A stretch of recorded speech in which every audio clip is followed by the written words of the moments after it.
share with you the account of what's known as the Transfiguration, and it was very much the theme of our first hymn. In fact, essentially the story was told in that hymn that we sang about Jesus heading up the mountain.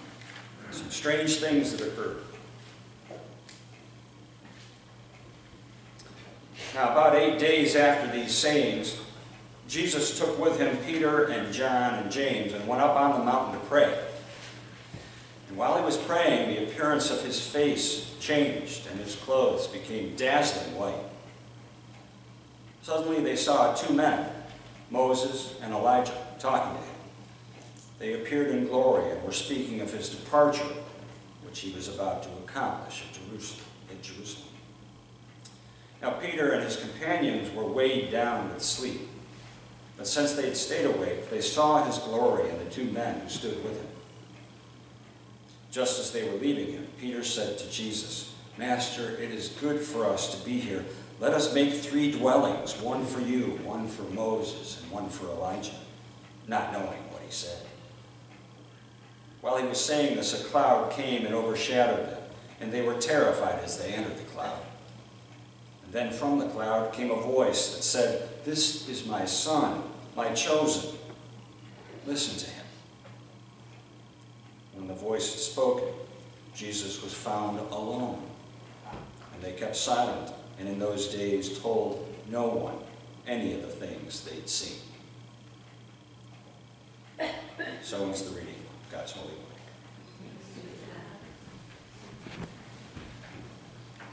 I invite us to pray.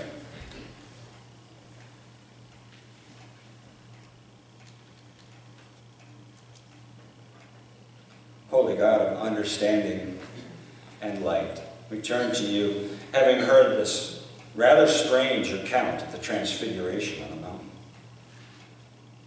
And miracles can baffle us, such strange events. Bring to us that blessing to our lives, to our living, that you intend for us as we listen to this story once again. And may we, truly, according to your holy purposes, be transfigured and renewed in love. We ask this in your precious name. Amen.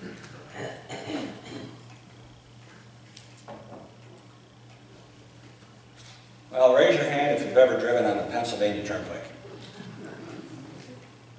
I've got to admit, it's been a while since I have. But if you have ever driven on the Pennsylvania Turnpike for any distance, chances are you've probably encountered a tunnel at some point in the route.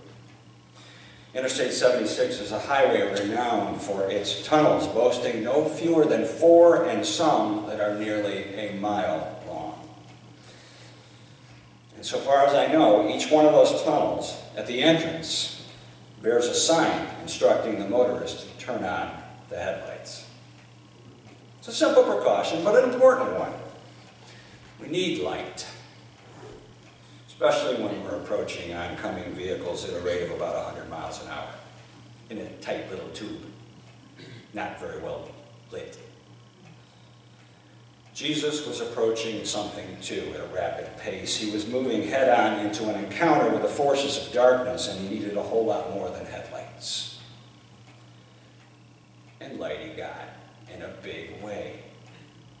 So much light that he is said to have dazzled. But how strange that the whole story started with something as ordinary as prayer. Be careful. You never know what's going to happen when you pray.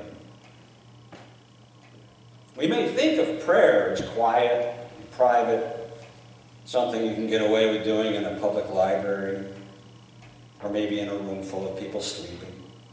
Sort of gentle practice of faith that won't cause a ruckus. But there is formidable power in prayer, enough to cause a straight-up power surge, the likes of which can wake up even the drowsiest of disciples, with a light show to rival both Hill Cumorah and the Rolling Stones.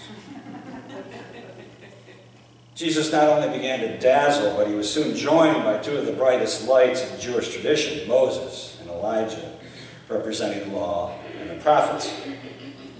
And Peter, God bless him, rubbing the sleep out of his eyes, no doubt stunned by the appearance of these pillars of the faith, is barely able to blurt out a few clumsy words, which amounted to, "Let's build him a tent." Sometimes we can't find the words, and sometimes we're better off not trying. We live in a world enamored of words. Maybe Peter did too, which may account for his awkward remark. So often when something ineffable comes our way, we just have to wrap it in a blanket of words. Imagine, here's an example for you. An instance when you're soaking up a lovely summer night, a delicious warm breeze blowing the stars around, and the sound of water lapping on the shore a little ways off, and your eyes catch sight of fireflies lighting up the night. This is precisely when you don't want your cousin Ralph, the insufferable know-it-all, to pipe up with, "You know, the light from the firefly occurs when oxygen combines with calcium, adenosine triphosphate, and certain bioluminescent enzymes to produce light." Ralph, go chase an enzyme. The light of God in all its forms is often cherished most deeply in the absence of words. Moments like those are when God speaks, not us. And doesn't God speak? In the case of this moment, God affirms, "This is my Son, my chosen. Listen to him."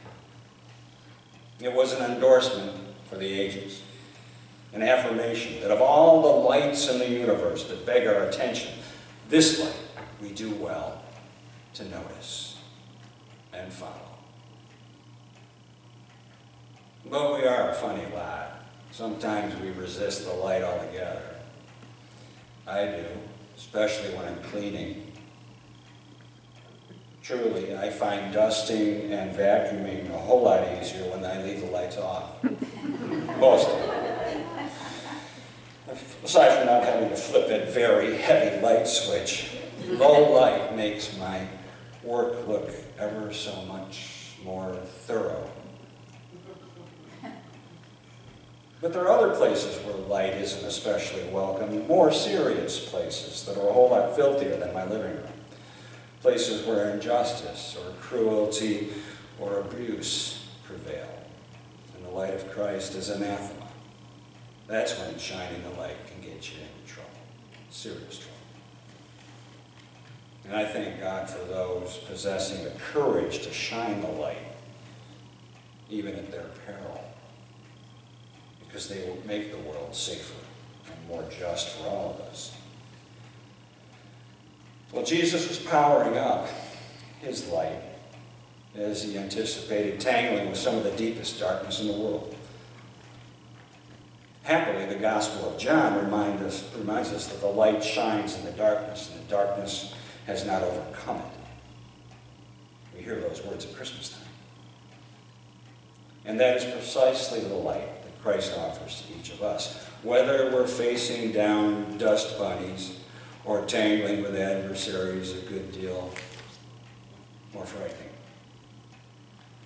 The good news is that we seem to get glimpses and reminders of the light all the time if we have the spiritual eyes to notice. Christian mystic Thomas Merton once said, "We are living in a world that is absolutely transparent, and God is shining through it all the time." Other writers have referred to the transparency, this glow of God, as thin places. Situations where we seem ever so close to the holy and to each other. Kate Matthews, UCC writer, writes that the closer we draw to God, the closer we draw to one another and to one another's pain and joy. I have to figure that if I'd been up there in that mountain with Peter and James and John and Jesus and Moses and Elijah, I'd be remembering that moment for the rest of my life. And I think it'd be very bonding. I'd probably try to send cards to all of those people every year at Christmas. Souls unite when they share an experience of great death. Sometimes it's a moment of soaring joy. Sometimes it's a moment of profound sadness. But either way, we tend to be linked forever for having shared it. You may remember this story. I've shared it before some time ago. It's told by a doctor who witnessed the husband coming into the hospital room following his wife's facial surgery, rather serious facial surgery, that rendered her mouth disfigured. The man looked at his wife and he said, "I think you're crooked little." Smile is cute. And then he kissed her on the lips.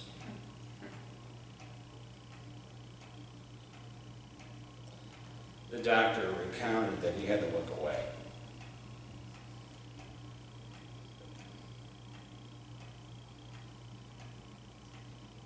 The presence of love was too powerful. The light of compassion too bright for the naked eye, certainly too bright for the dry eye.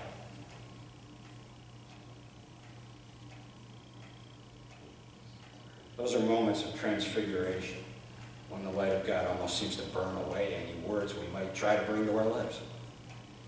Incredibly thin places where the shroud between us and God seems to be no more than tissue paper. We have the light at our disposal at all times, if we want it. I recently happened to drop something down behind my washing machine in the basement. So I lit up my cell phone in order to find it. Big mistake. I spent the next several minutes with a shop vac, sucking up cobwebs.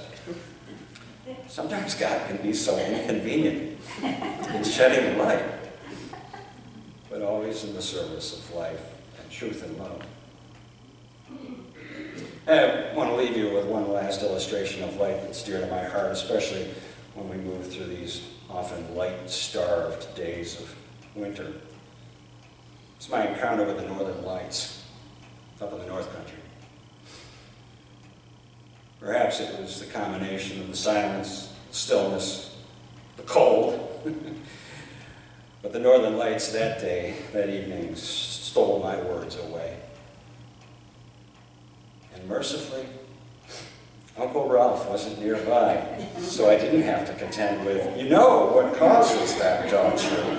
It's when charged particles from the sun strike atoms in the Earth's atmosphere, causing electrons in the atoms to move to a higher energy state. And when the electrons drop back to a lower energy state, they release photons of light, which results in aurora borealis.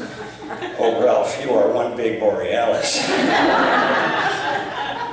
God be praised, I was just spared such punishment and was given the gift of simply relishing that moment of God's glorious light.